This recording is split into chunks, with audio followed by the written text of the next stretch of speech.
আসসালামু আলাইকুম। আমি সানজিদা আক্তার, মোগলটুলা মাধ্যমিক বিদ্যালয়, মুক্তাগাছা ময়মনসিংহ।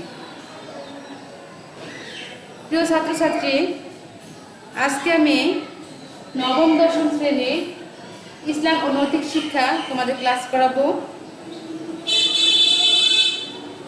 প্রথম অধ্যায়ের পাঠ 13 ও 14। পাঠ 13তে আছে আখিরাত। তোমরা খাতা কলম নিয়ে বসে পড়ো, বই নিয়ে। পাঠ 13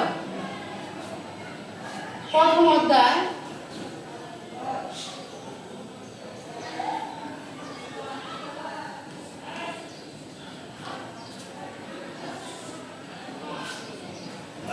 পাঠ 13 আখিরাত।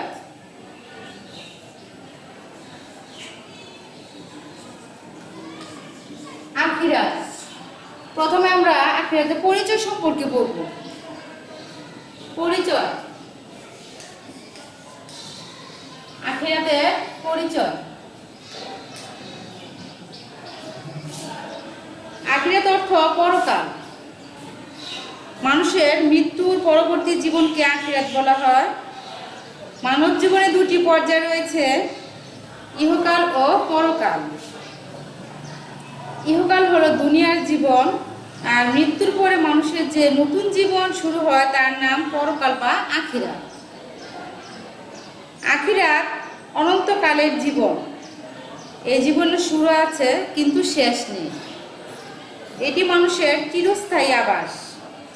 আখিরাতে মানুষের দুনিয়ার কাজকর্মের হিসাব নেওয়া হবে। অতঃপর ভালো কাজে পুরস্কার স্বরূপ জান্নাত এবং মন্দ কাজের জন্য জাহান্নামের শাস্তি দেওয়া হবে। আখিরাতে বিশ্বাসের গুরুত্ব। এখন দেখো আখিরাতে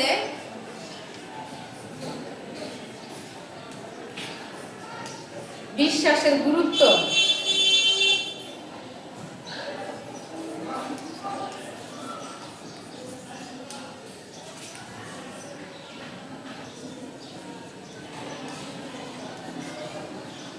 আখিরাতে বিশ্বাসের গুরুত্ব।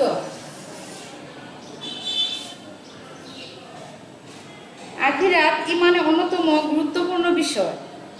ইসলামী জীবনাদর্শনে আখিরাতে বিশ্বাস স্থাপন অপরিহার্য। এই বিশ্বাসের গুরুত্ব অপরিসীম। আখিরাতে বিশ্বাস ছাড়া মুমিন ও মুত্তাকিন হওয়া যায় না। আল্লাহ তাআলা বলেন, আর তারা আখিরাতে দৃঢ় বিশ্বাস রাখে, তারা মুত্তাকিনরা। তাওহীদ ও রিসালাতে বিশ্বাসের পাশাপাশি আখিরাতে বিশ্বাস করা অত্যাবশ্যক। আখিরাতে বিশ্বাস না করলে কেউই মুমিন বা মুসলিম হতে পারে না। পরকালীন জীবনে সফলতা ও জান্নাত লাভ করার জন্য আখিরাতের প্রতি বিশ্বাস স্থাপন করতে হবে। আখিরাতে বিশ্বাস না করলে মানুষ সৎপথ থেকে দূরে সরে যায়, পথভ্রষ্ট হয়ে যায়। আল্লাহ তাআলা বলেন, আর কেউ আল্লাহ, তার ফেরেশতাগণ, তার কিতাবসমূহ, তার রাসূলগণ এবং আখিরাত দিবসের প্রতি অবিশ্বাস করলে সে তো ভীষণভাবে পথভ্রষ্ট হয়ে পড়বে। আখিরাতে বিশ্বাস মানুষকে পাপ থেকে বিরত রাখে এবং পুণ্য কাজ করতে উৎসাহ যোগায়। কেননা আখিরাতে বিশ্বাসী ব্যক্তি জানে যে পরকালে তাকে আল্লাহর সামনে দাঁড়াতে হবে, দুনিয়ার সব কাজকর্মের হিসাব নিতে হবে। ফলে বিশ্বাসী ব্যক্তি দুনিয়াতে সৎ কাজে উৎসাহিত হয় এবং অসৎ কাজ থেকে বিরত থাকে। এভাবে মানুষ অসৎ চরিত্র বর্জন করে সৎ চরিত্রবান হয়ে ওঠে। অপরদিকে আখিরাতে যে বিশ্বাস করে সে সুযোগ পেলে পাপাচার, যে অবিশ্বাস করে সে সুযোগ পেলে পাপাচার ও অশ্লীল কাজ থেকে লিপ্ত হয়ে পড়ে। কেন সে পরকালীন জবাবদিহিতে বিশ্বাসী নয়। এভাবে আখিরাতের প্রতি অবিশ্বাস মানব সমাজে অত্যাচার ও পাপাচার বৃদ্ধি করে। আখিরাতে বিশ্বাসী মানুষ কখনো পাপাচার অশ্লীল কাজে লিপ্ত হতে পারে না। অন্যদিকে আখিরাতে বিশ্বাস মানব জীবনের জন্য অত্যন্ত গুরুত্বপূর্ণ। এটি মানব জীবনকে কুলুষমুক্ত, পবিত্র ও সুন্দর করে তোলে। অতএব আমরা আখিরাতের প্রতি দৃঢ় ঈমান আনবো এবং আখিরাতে মুক্তির জন্য সৎ ও সুন্দর কাজ করব। এবং ইসলামের বিধান অনুসরণ করে জীবনযাপন করুন। এই ছিল আমাদের আজকের পার্ট 13 আখিরাত। এখন দেখো পার্ট 14।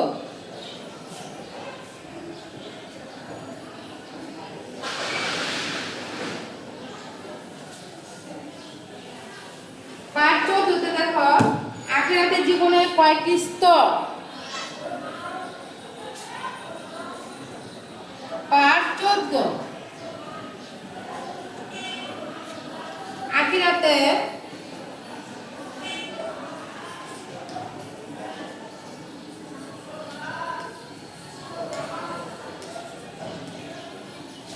জীবনে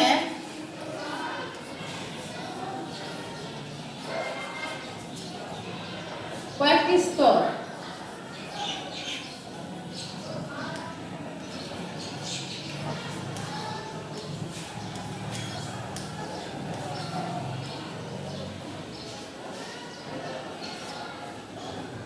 আখিরাত হলো পরকাল। মৃত্যুর পরবর্তী জীবনকে আখিরাত বলে। এই জীবন চিরস্থায়ী, অনন্ত। এই জীবনের কোনো শেষ নেই। আখিরাত বা পরকালের বেশ কয়েকটি স্তর বা পর্যায় রয়েছে। এই পাঠে আমরা সংক্ষেপে আখিরাতের বিভিন্ন স্তর বা পর্যায় সম্পর্কে জানব। ক মৃত্যু। ক নম্বরে আছে মৃত্যু।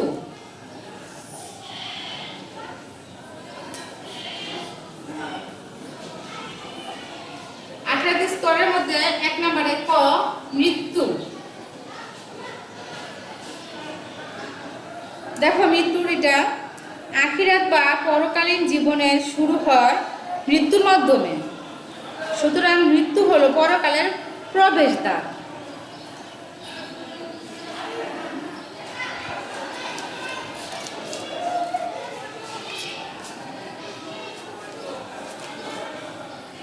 আল্লাহ তাআলা সকল প্রাণীর মৃত্যু নির্ধারণ করে রেখেছেন।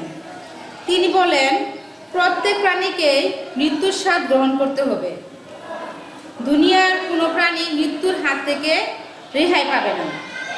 ছোট বড়, ধনী দরিদ্র, সুস্থ অসুস্থ, শাসক শাসিত কেউ মৃত্যুকে এড়াতে পারবে না। যত বড় ক্ষমতাধারী হোক না কেন, যত সুরক্ষিত স্থানে বসবাস করুক, সবার নির্দিষ্ট সময় মৃত্যু হবেই। এছাড়াও অন্যান্য প্রাণীর মৃত্যু অনিবার্য। আল্লাহ তাআলা বলেন, তোমরা যেখানেই থাকো না কেন, মৃত্যু তোমাদের নাগাল পাবে। এমনকি সুউচ্চ সুদূর দুর্গে অবস্থান করলেও মৃত্যুর সাথে সাথে আখিরাতের জীবন শুরু হয়। পুণ্যবান মানুষের মৃত্যু হয় আল্লাহ তাআলার রহমতের সাথে, আর পাপীদের মৃত্যু খুব কষ্টকর হয়। হতে কবর। খ নম্বরে কবর।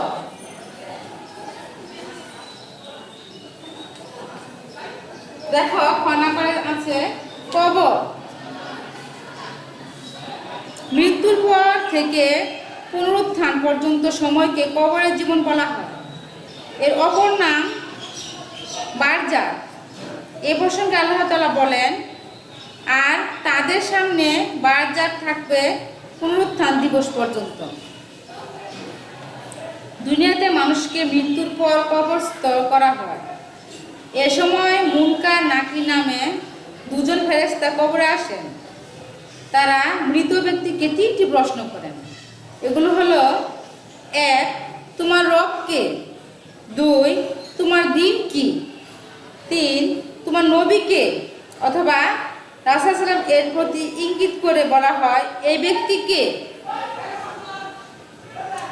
যাদের কবর দেওয়া হয় না তাদেরও এ প্রশ্ন করা হবে। দুনিয়াতে যারা ইসলাম অনুসারে জীবন পরিচালনা করবে তারা এই প্রশ্নগুলো সঠিক উত্তর দিতে পারবে। তাদের জন্য কবরের জীবন হবে শান্তিময়। আর যারা ইসলাম অনুসরণ করবে না তারা এসব প্রশ্নের জবাব দিতে পারবে না। তারা বলবে, আফসোস, আমি জানি না। কবরের জীবনে তারা কঠোর শাস্তি ভোগ করবে। গ নম্বরে দেখো কিয়ামত। গ কিয়ামত।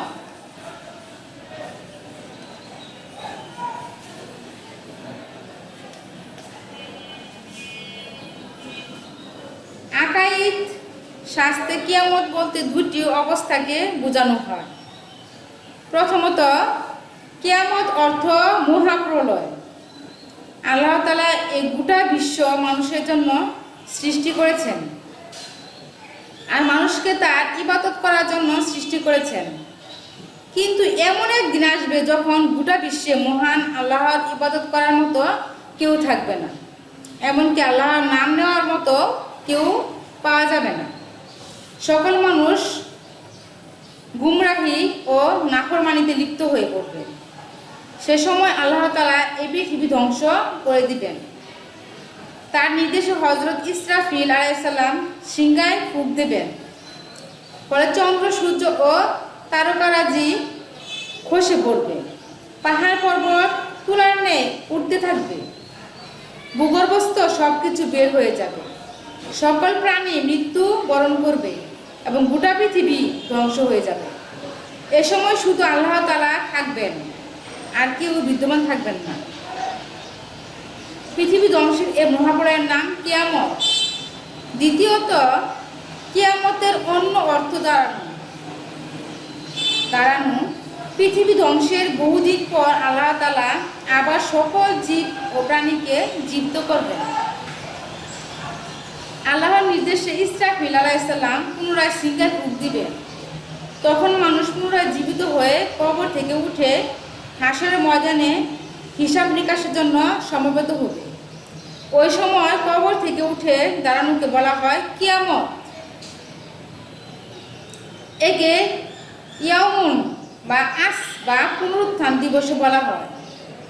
কিয়ামতের এই উভয়বিধ অবস্থা প্রসঙ্গে আল্লাহ তাআলা বলেন, আর সিংহায় ফুঁক দেওয়া হবে, ফলে যাদের আল্লাহর ইচ্ছা করেন তারা ব্যতীত আকাশমণ্ডলী ও পৃথিবীর সকলে মূর্ছিত হয়ে পড়বে।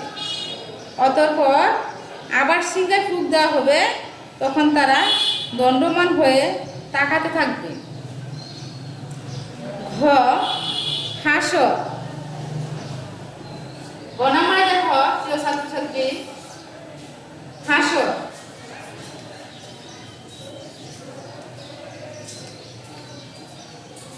হাসর হলো মহাসমাবেশ। আল্লাহ তাআলার নির্দেশে সকল মানুষ ও প্রাণীকুল মৃত্যুর পর পুনরায় জীবিত হবে। সকলেই সেদিন একজন আহ্বানকারী ফেরেশতার ডাকে হাসরের ময়দানে সমবেত হবে। এ সময় বিশাল ও সুবিন্যস্ত ময়দানটা বিশাল সুবিন্যস্ত হবে। পৃথিবীর প্রথম থেকে শেষ পর্যন্ত সকল মানুষ সেদিন এই মাঠে একত্রিত হবে। মানুষের এই মহাসমাবেশকে হাসর বলা হয়। হাসরের ময়দান হলো হিসাব নিকাশের দিন, জবাবদিহির দিন। এই দিন আল্লাহ তাআলা হবেন একমাত্র বিচারক। আল্লাহ তাআলা বলেন, তিনি বিচার দিবসের মালিক। সেদিন সকল মানুষের সমস্ত কাজকর্মের হিসাব নেওয়া হবে। হাসরের ময়দানে মানুষের আমলনামা দেওয়া হবে। যারা পুণ্যবান তারা ডান হাতে আমলনামা লাভ করবে, আর পাপীরা বাম হাতে আমলনামা পাবেন।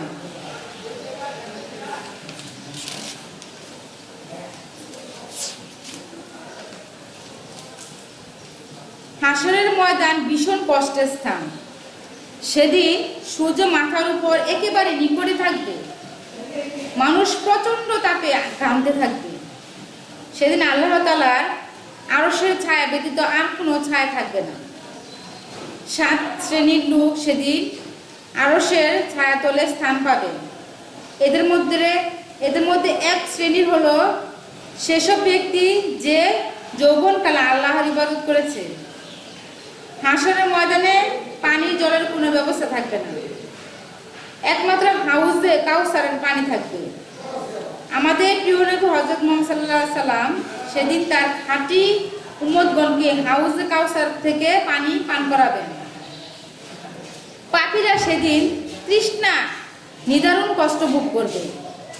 বস্তুত পূর্ণবানগণ হাসরের ময়দানে নানাবিধ সুবিধাজনক স্থান লাভে ধন্য হবেন।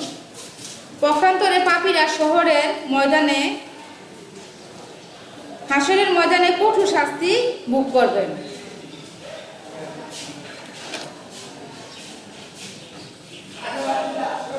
ও মিজান,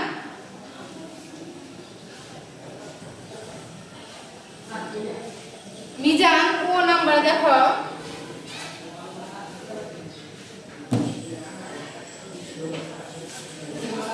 ও তো আছে মিজান।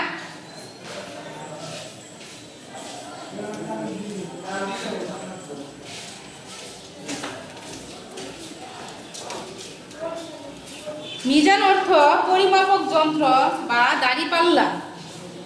হাসরের ময়দানে মানুষের আমল সমূহ ওজন করার জন্য আল্লাহ তাআলা যে পাল্লা প্রতিষ্ঠা করবেন তাকে মিজান বলা হয়।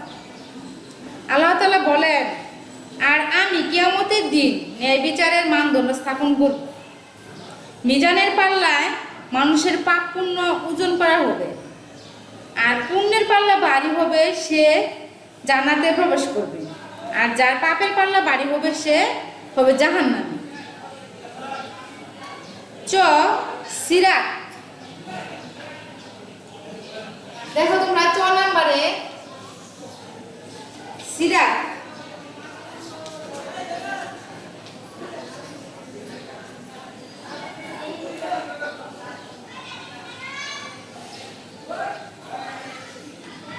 সিরাতের শাব্দিক অর্থ পথ, রাস্তা, পুল, সেতু ইত্যাদি। ইসলামী শরীয়তের ভাষায় সিরাত হলো হাসরের ময়দান হতে জান্নাত পর্যন্ত জাহান্নামের উপর দিয়ে চলমান একটি উড়াল সেতু, যাকে তিরমিজি বলা হয়। সে সেতু পার হয়ে নেক আমলকারী বান্দা জান্নাতে প্রবেশ করবেন। আখিরাতে সকল মানুষকে এ সেতুতে আরোহণ করে তা অতিক্রম করতে হবে। সিরাত সম্পর্কে পবিত্র কুরআনে মহান আল্লাহ বলেন, এবং তোমাদের প্রত্যেকে তা অতিক্রম করবে, এটা তোমার প্রতিপালকের অনিবার্য সিদ্ধান্ত। এ সম্পর্কে মহানবী সাল্লাল্লাহু আলাইহি ওয়াসাল্লাম বলেন, জাহান্নামের উপর সিরাত স্থাপিত হবে। নেক আমলকারী বান্দাগণকে মহান আল্লাহ জান্নাতে যাওয়ার অনুমতি দিবেন। জান্নাতীগণ সিরাতের উপর দিয়ে জান্নাতে প্রবেশ করবেন। নেককারদের জন্য তাদের আমল অনুসারে সিরাত প্রস্তুত হবে। ঈমানদারগণ নিজ নিজ আমল অনুযায়ী সিরাত অতিক্রম করবেন। কেউ বিদ্যুৎ গতিতে, কেউ ঝড়ের গতিতে, কেউ ঘোড়ার গতিতে, কেউ বা দৌড়ের গতিতে, কেউ হেঁটে হেঁটে, আবার কেউ কেউ হামাগুড়ি দিয়ে সিরাত পার হবে। সিরাত হলো অন্ধকার পুল। সেখানে মুমিন ও নেক আমলকারী ব্যক্তির জন্য আলোর ব্যবস্থা থাকবে, কিন্তু যারা ঈমানদার নয় এবং পাপী তাদের জন্য কোনো আলোর ব্যবস্থা থাকবে না। সুতরাং দুনিয়ায় যে দৃঢ় ঈমান ও বেশি নেক আমলের অধিকারী সিরাত তার জন্য সবচেয়ে বেশি আলোকিত হবে। ঈমানের আলোতে সে সহজেই সিরাত অতিক্রম করবে। অন্যদিকে তারা ঈমানদার নয় এবং পাপী, মহান আল্লাহ তাদের জাহান্নামে যাওয়ার নির্দেশ দিবেন। জাহান্নামীদের জন্য সিরাত অত্যন্ত ভয়াবহ স্থান। তাদের জন্য সিরাত হবে চুলের চাইতেও সূক্ষ্ম এবং তরবারি অপেক্ষা ধারালো। এই অবস্থায় সিরাতে আরোহণ করে তারা কিছুতেই তা অতিক্রম করতে পারবে না, বরং তারা করুণভাবে জাহান্নামে পতিত হবে। অতএব আমরা সিরাতে বিশ্বাস স্থাপন করব, সহজে সিরাত অতিক্রম করার জন্য প্রকৃত ঈমানদার হব এবং সকল প্রকার অন্যায় ও পাপ কাজ বর্জন করে অধিক পরিমাণে নেক আমল করব। মহান আল্লাহ ও তার রাসূলের আদেশ নির্দেশ অনুযায়ী দৈনিক জীবন পরিচালনা করব। এই হলো আজকে আমাদের প্রথম অধ্যায়ে পাঠ 13-14। প্রিয় ছাত্রছাত্রীরা, তোমরা আশা করছি আয়ত্ত করতে পারছো। যাই হোক, পরবর্তীতে আরও আমরা পাঠ নিয়ে আসবো। সে পর্যন্ত তোমাদের ধন্যবাদ জানিয়ে এবং সুস্বাস্থ্য কামনা করে এখানে বিদায় নিচ্ছি। আল্লাহ হাফেজ।